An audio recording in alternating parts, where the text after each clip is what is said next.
जीवन में आप लोगों को ऐसे अनुभव से गुजरना पड़ा है, इतनी छोटी आयु में, वो भी दूर, अकेले। मैं कल्पना कर सकता हूं कि किस प्रकार की मानसिक परिस्थिति से आपको गुजरना पड़ा होगा। कठिनाइयों के बीच भी हम ठीक से अभी इवैक्यूएशन कर पा रहे हैं। हम लोग तो उम्मीद भी छोड़ दिए थे कि वापस इंडिया जा पाएंगे, क्योंकि 2 मार्च की हम लोग की फ्लाइट थी जो कि कैंसिल हो गई थी। जब इंडियन एम्बेसी और गवर्नमेंट वर्क किए तो हम लोग को एक नया उम्मीद मिला कि वापस इंडिया जा पाएंगे। All thanks to Indian government. I don't think कि विदाउट इंडियन गवर्नमेंट हेल्प हम इंडिया वापस सेफली आ पाते। हमारी इंडियन गवर्नमेंट ने बहुत अच्छी सुविधाएं दी। हमारे लिए फ्लाइट्स अवेलेबल थे, हमें एयरपोर्ट जाने का एकदम आराम से सुविधाएं मिली, खाने पीने कोई दिक्कत नहीं हुआ। बहुत अच्छे से हमारे बाकी सारे स्टूडेंट जो फंसे हुए थे वो कल भी लैंड कर गए हैं, कुछ आज लैंड कर गए हैं। थैंक यू मोदी सर, हम लोगों ने बहुत आराम से हम वहाँ से निकल गए हैं। बॉर्डर क्रॉस करने के बाद इंडियन एम्बेसी ने हमें बहुत ही सुरक्षित तरीके से हमारे कंट्री में पहुंचाया।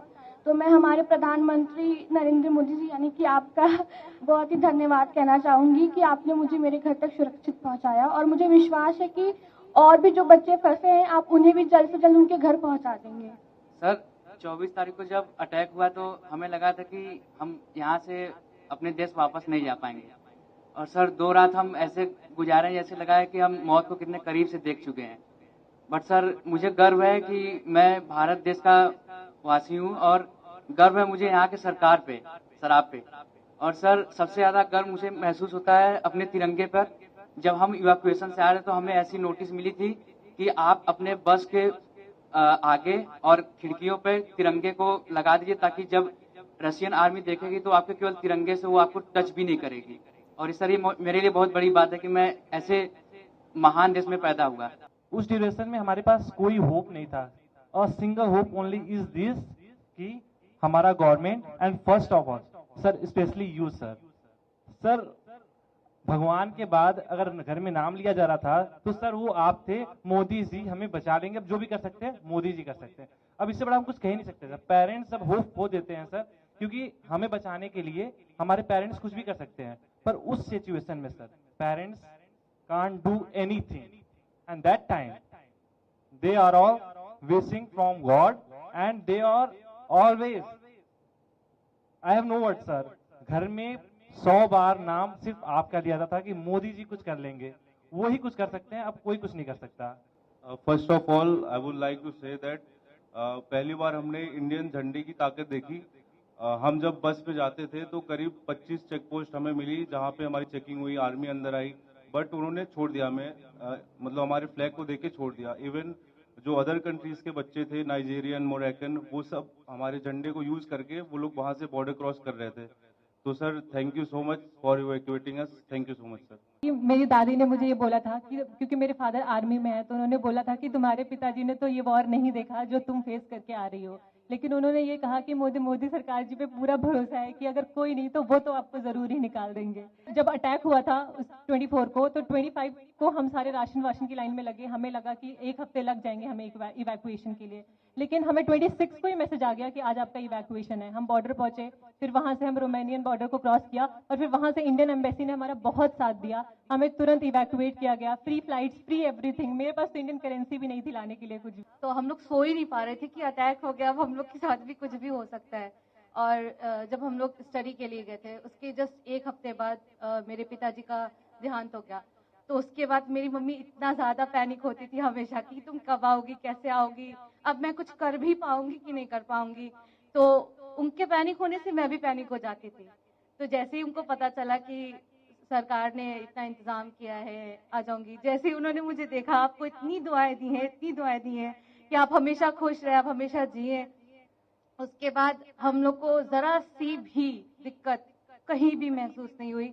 हमारा इंडिया इतना अच्छा है कि हमारे फ्लैग के जरिए दूसरे नेशंस के लोग निकल रहे हैं। तो thank you so much sir, thank you so much.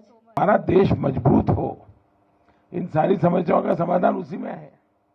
उसी प्रकार से मैं तो अभी भी मानता हूं कि अगर देश में पहले से मेडिकल एजुकेशन की नीतियां सही होती तो आप लोगों को बाहर नहीं जाना पड़ता।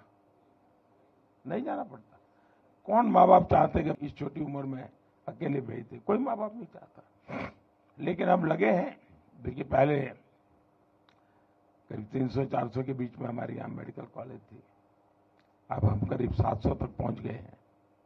हर जिले में मेडिकल कॉलेज कर रहे हैं। पहले हमारे देश में कोई 80-90 हजार के बीच में सीटें थी, अब पिछले 5 साल में हम इसको 1.5 लाख तक पहुंचा दिया है। यूपी में भी नए 2100 विद्यार्थियों के लिए सीटें बनाई हैं। यहाँ प्राइवेट मेडिकल कॉलेज भी करीब करीब डबल हो रही है। और मेरी कोशिश है कि हर जिले में मेडिकल कॉलेज हो। जिस प्रकार की कोशिश हम कर रहे हैं, तो शायद 10 साल के भीतर भीतर पिछले 70 साल में जितने डॉक्टर बने हैं उतने नए 10 साल में बन जाएंगे जी। इतना बड़ा काम हो जाएगा, तो फिर बच्चों को बाहर भी नहीं जाना पड़ेगा, मजबूरियां खत्म हो जाएगी, परिवार को भी टेंशन नहीं होगा। तो मेरी ये कोशिश है। लेकिन अच्छा है, सबको ये बताइए कि भाई देश के लिए तो कुछ न कुछ करते रहना चाहिए। समाज का कर्ज कभी भूलना नहीं चाहिए। तो इस संकट के समय स्वाभाविक है, क्योंकि अगर कोई बच्चा गुस्सा भी करता है तो मैं मानता हूं ये स्वाभाविक है। भाई, इतनी मुसीबत से आया है और इतनी ठंड में इतना चलना, तो ये बहुत स्वाभाविक है। अगर किसी बच्चे को, उसके माँ बाप को भी अगर गुस्सा है, इवन मेरे लिए, तो भी मेरा मत है कि उसका एक गुस्सा जायज है, जायज है। खैर, जब समझेगा, मन शांत होगा, तो फिर प्यार भी करेगा।